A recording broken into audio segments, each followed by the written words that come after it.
कहीं पर भी आए, बस हमारा जो कैंपस है उसके बाहर के लोग जो आते हैं, तो हम लोग तो पूरे टाइम यहीं पर ही रहते हैं। हमारे अप्रॉक्सीमेटली 12 आवर्स हम लोग को यहाँ पर ड्यूटी करना पड़ता है।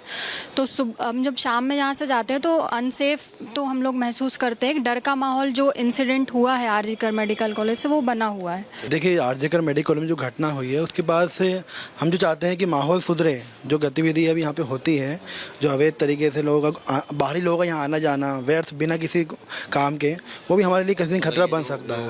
सामाजिक तत्व आ रहे हैं, ये मज़ारों मस्जिद में ज़्यादा आ रहे हैं। नहीं, जैसे कहीं भी वहाँ भी आ सकते हैं या बाहरी रोड पे भी आ सकते हैं, हमारी जो कैंपस है वहाँ आ सकते हैं। तो एक थोड़ा रुके, जो अवैध रूप से जो चीज़ें आर्थिक और धार्मिक चीज़ें जैसे हमारे सर ने बताई है अभी, हमारे अध्यक्ष सर ने, तो वो नहीं होना चाहिए। हमारी है कि उसके लिए कोई शासन प्रशासनिक तरफ से कोई कदम उठाया जाए, ऐसा हम चाहते हैं। प्रशासन की तरफ से कदम उठाए जाने की मांग कर रहे हैं डॉक्टर्स। आपने ये सुना, पूर्व मंत्री उषा ठाकुर ने ये कहा कि शैक्षणिक संस्थानों में सुरक्षा बहुत जरूरी है, नियम बहुत जरूरी है। सुनिए जरा क्या कह रही है। ये जो भी अवैध तरीके से कुछ भी निर्माण हो, उन सबको तुरंत उखाड़ कर फेंकना चाहिए। और शैक्षणिक संस्थान विद्या के मंदिर हैं, वहाँ शांति, अनुशासन, सुरक्षा सब बहुत ज़रूरी है। इस प्रकार वहाँ ऐसी कोई गतिविधियाँ नहीं चलनी चाहिए। ये जो तस्वीर आप देख रहे हैं उत्तराखंड में, आपने ये तो देख लिया कि भोपाल तो चलिए शहर है, वहाँ मज़ारें बनाई जा रही हैं, अस्पताल के अंदर मज़ारें बनाई जा रही हैं उस पर कब्जा करने के लिए। लेकिन जंगल में मज़ार आपने सुना है कभी? ऐसा हुआ है? उत्तराखंड में ऐसा हुआ है।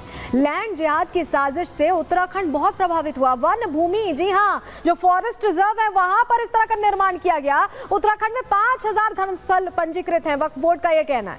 वहीं रिजर्व फॉरेस्ट एरिया में मज़ारें बनाई गई हैं। इसी तरह से मज़ारों का निर्माण किया गया है। जंगल में 292 धार्मिक स्थल बना दिए गए जंगलों के अंदर। सोचिए आप, राजाजी टाइगर रिजर्व क्षेत्र में 14 मज़ारें पाई गई। रिजर्व क्षेत्र में एक मस्जिद और 3 कब्रिस्तान बना दिए गए। कॉर्बेट टाइगर रिजर्व में 19 मज़ारें बना दी गई। उत्तराखंड में 11,000 हेक्टेयर वन भूमि पर अतिक्रमण किया गया। यह अवैध अतिक्रमण ही तो है, और क्या है। साल 2016 में 9,618 हेक्टेयर भूमि पर अतिक्रमण किया गया। और अब ये आंकड़ा क्या है ये जान लीजिए, हैरान करने वाला है। 11,785 हेक्टेयर। आप सोचिए अतिक्रमण का दायरा कैसे बढ़ता जा रहा है। और ये एक प्रदेश तक भी सीमित नहीं, उत्तराखंड का भी मामला हमने बता दिया आपको। भोपाल में अब किस तरह से एक्शन होता है, क्योंकि अब डॉक्टर्स तो पूछ रहे हैं, सवाल पूछ रहे हैं कि एक्शन होना चाहिए, किस तरह से एक्शन सरकार लेती है, उस पर भी हमारी नजर रहेगी। लेकिन चलिए अब आगे बढ़ते हैं। अगर आप अकेले रहती हैं, पढ़ाई कर रही हैं, नौकरी कर रही हैं, किराए पर रहती हैं, तो इस खबर को देखना आपके लिए बहुत जरूरी है। अगले 15 मिनट तक कहीं मत जाइए।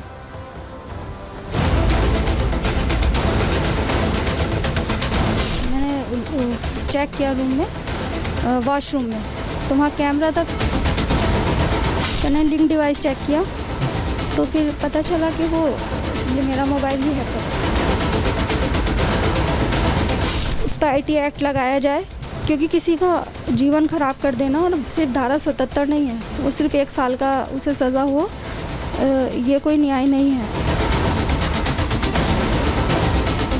उनकी इंफॉर्मेशन के बेसिस पे हमने मकान मालिक के बेटे करण को पकड़ा और उनको इंटरोगेट किया।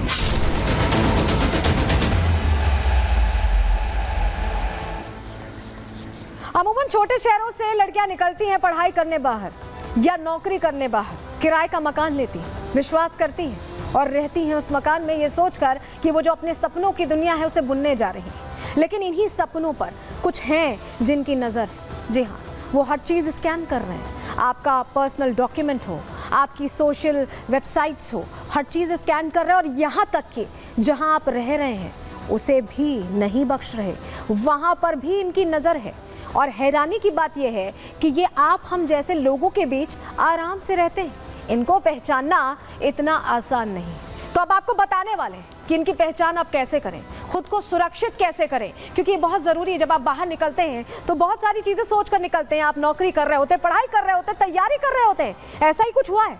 पूरा मामला क्या है पहले आपको बता देते हैं कि ये मामला आपके लिए नज़ीर बनने वाला है। दिल्ली के शकरपुर इलाके में खुफिया नजर है। जी हाँ, छात्रा के बाथरूम और कमरे में, पीजी में रहती थी छात्रा, वहां पर स्पाई कैमरा लगाया गया। स्पाई कैम, बल्ब के होल्डर में ये कैमरा लगाया गया। आप सोचिए, बल्ब के होल्डर्स तो ऐसे ही लगे रहते हैं पूरे कमरे में, आपकी तो नजर भी ना जाए, और उसके अंदर स्पाई कैमरा। मकान मालिक के बेटे ने ये कैमरा लगाए थे, इंस्टॉल किए थे। छात्रा ने जब उसको शक हुआ तो उसने पुलिस से इस मामले की शिकायत की। आरोपी करण को दिल्ली पुलिस ने इसके बाद अरेस्ट किया है। अरेस्ट करने के बाद खुलासा हुआ कि उसने ये कैमरे जानबूझकर इंस्टॉल किए थे और उसकी तैयारी इन फुटेजेस को शायद डार्क वेब पर बेचने की थी, पैसा कमाने की थी या ब्लैकमेल करने की थी। लेकिन खुदा ना खास्ता ऐसा होने से बच गया और ये जो लड़की थी, ये होशियार थी, उसने शिकायत की। लेकिन चलिए सबसे पहले आपको तस्वीर दिखा देते हैं, क्योंकि आप सोच में पड़ जाएंगे। जो तस्वीरें हैं, जो तमाम लोग अभी मेरे साथ जुड़े हैं, वो ज़रूर देखें और अपने बच्चों को जो बाहर रहते हैं उनको सतर्क करें। तस्वीर देखिए, ये देखिए, ये कैमरा होल्डर और इतना छोटा सा यहाँ स्पाई कैम लगा है, आप सोच भी नहीं पाएंगे। ये जूम करके हम आपको कैमरा होल्डर दिखा रहे, तो ये देखिए एसडी कार्ड आप देख रहे हैं, स्टोरेज के लिए जो यूज होता है, वो पीछे इंस्टॉल किया गया था। ये टेप लगा के इसको कंसील किया गया और इसके अंदर ये छोटा सा मिनी कैमरा इंस्टॉल कर दिया गया। यानी कोई भी जो लड़की है वो रह रही है, वो कमरे में अपने प्राइवेट मोमेंट्स में क्या कर रही है, तमाम जो चीज़ें हैं वो ये अपराधी देख रहा था, उसको रिकॉर्ड कर रहा था। और उसकी फुटेज निकालने के लिए उसने उस लड़की को, उस किराएदार को अपने विश्वास में लिया था। विश्वास में लेने के बाद वो चाबी लेकर जाता था और चाबी लेकर एसडी कार्ड से फुटेज निकालता था। ये आरोपी की तस्वीर दिखा रहे, करण, इसका नाम करण बताया जा रहा है। ये दिव्यांग है लेकिन दिमाग से ये कुंठित है। ये इस तरह की कुंठा में है कि ये एसडी कार्ड लगा के रिकॉर्ड करके उसे डार्क वेब पर देने की तैयारी कर रहा था। और ये पूरा मामले का खुलासा हुआ व्हाट्सएप चैट के जरिए। दरअसल जो लड़की थी उसे ये शक हुआ कि उसका व्हाट्सएप किसी ने क्लोन किया हुआ है और उसके चैट्स में जब उसने देखा तो उसे लगा कि कोई उसकी जानकारियां खंगाल रहा है। और जब उसने अपने कमरे की जांच की तो ये हैरान करने वाला खुलासा हुआ। आप भी सावधान होइए। रिपोर्ट देखिए।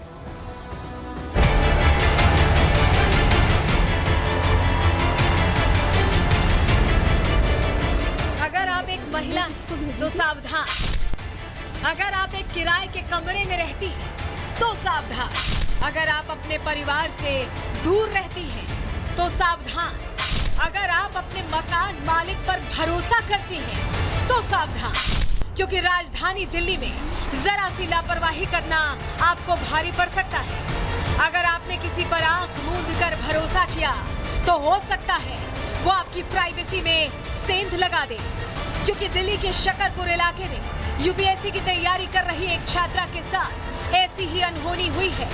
कर रही थी और एंट्रेंस एग्जामिनेशन की, कॉम्पिटिटिव एंट्रेंस एग्जामिनेशन की, उसके घर के अंदर से पुलिस को जो है वो एक सीसीटीवी फुटेज अगर देखा जाए तो बाद में मिलता है। उससे पहले उन्हें ये सूचना प्राप्त होती है कि स्पाई कैम जो है उसके घर में 2-2 इंस्टॉल किए गए हैं। दरअसल पीड़िता इसी मकान में अकेले रहकर यूपीएससी की तैयारी करती थी। पिछले कुछ दिनों में उसे अपने व्हाट्सएप में कुछ गड़बड़ी महसूस हो रही थी। मैंने जो वॉशरूम से कैमरा मिला था वो मैंने जो है शॉप पे चेक कराया था, तो मैंने वो वीडियो अपने रिलेटिव्स को भेजी थी, तो वो वीडियो डिलीट हो गई। तो मुझे उन्होंने पूछा क्यों डिलीट कर दी, मैंने कहा मैंने नहीं की। फिर मैंने लिंक डिवाइस चेक किया तो फिर पता चला कि वो मेरा मोबाइल भी हैक कर रखा है, व्हाट्सअप। आपका फ़ोन कब से हैक था? मुझे पता ही नहीं, फ़ोन तो मैं कम यूज़ करती हूँ।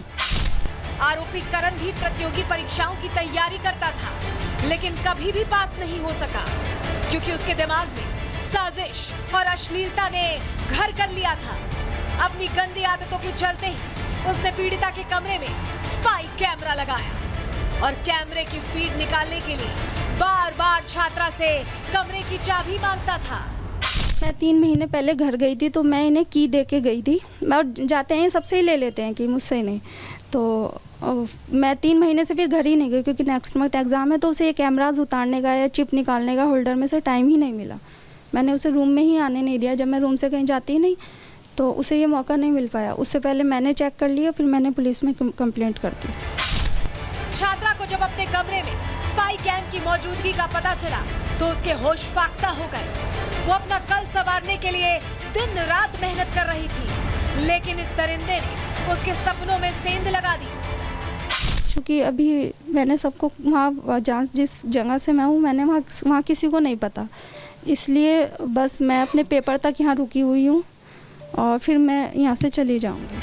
फिलहाल आरोपी करण पुलिस की गिरफ्त में है। पुलिस आरोपी के खिलाफ सख्त कार्रवाई करने के साथ साथ छात्रा की हर संभव मदद करने की कोशिश कर रही है। उनकी इन्फॉर्मेशन के बेसिस पे हमने मकान मालिक के बेटे करण को पकड़ा और उनको इंटरोगेट किया। इंटरोगेशन में करण ने कन्फेस किया।